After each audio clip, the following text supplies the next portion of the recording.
1800s, Manchester, England was the epicentre of the Industrial Revolution. Manchester's story is often shrouded in the smog and soot of Charles Dickens' novels, but this is a city with a glorious past and perhaps an even greater future.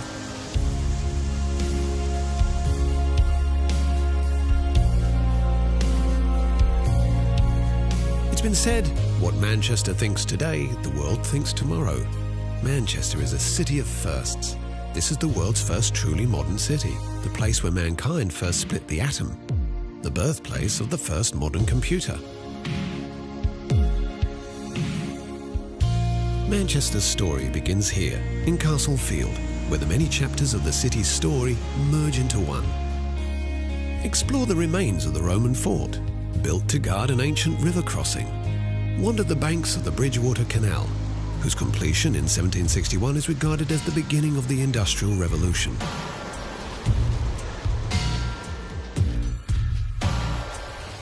Admire the warehouses and mills, which once numbered in the thousands and generated incredible wealth for the city, while in the background is Beetham Tower, the symbol of a city once again on the rise.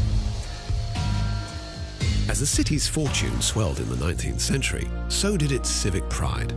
Manchester's elites saw the city as the new Venice and commissioned grand buildings and monuments, taking architectural inspiration from across the ages.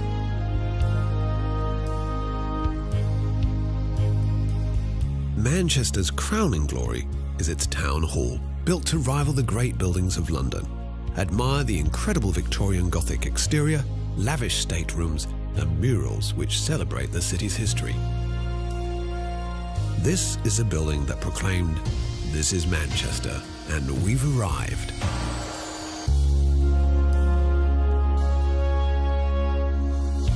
For 2 centuries, Manchester's merchants went on a spending spree, scouring the world in search of cultural treasures to fill their stately homes. Many of these treasures now reside in the city's museums and galleries.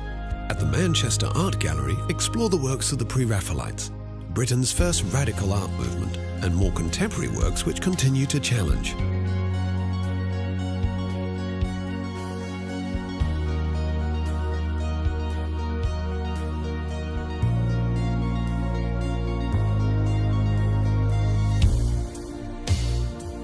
At the Manchester Museum, step into a Gothic Revival time capsule housing millions of items from a T-Rex skeleton called Stan to one of the UK's most important Egyptology collections.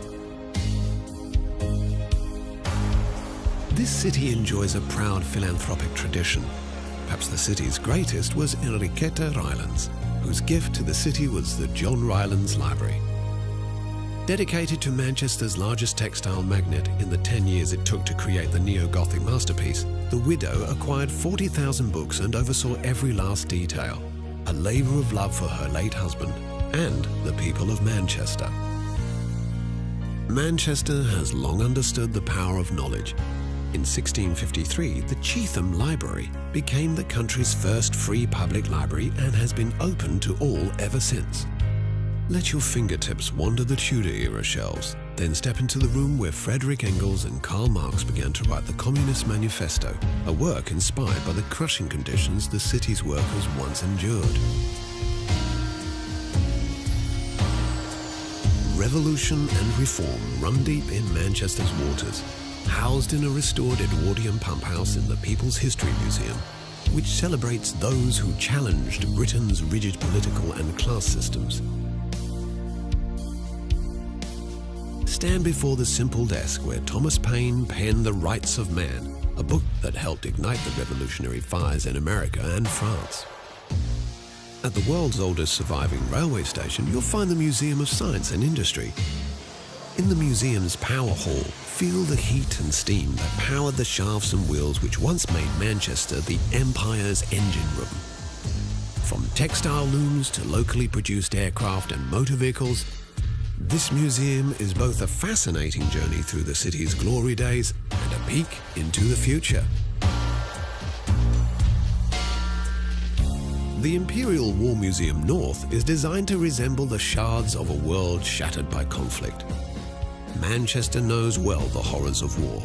During the Manchester Blitz, thousands of German bombs rained down upon the city. In typical Mancunian fashion, this museum strips away the pomp and glory of war and reminds us instead of its human cost. After the 1950s, Manchester's fortunes went into a serious decline and the city was all but written off as a post-industrial basket case. But in recent decades, the city began to awaken once more, largely thanks to its youthful creativity. A succession of bands like Joy Division, The Smiths, The Stone Roses and Oasis shook up the foundations of popular music and put Manchester back on the map.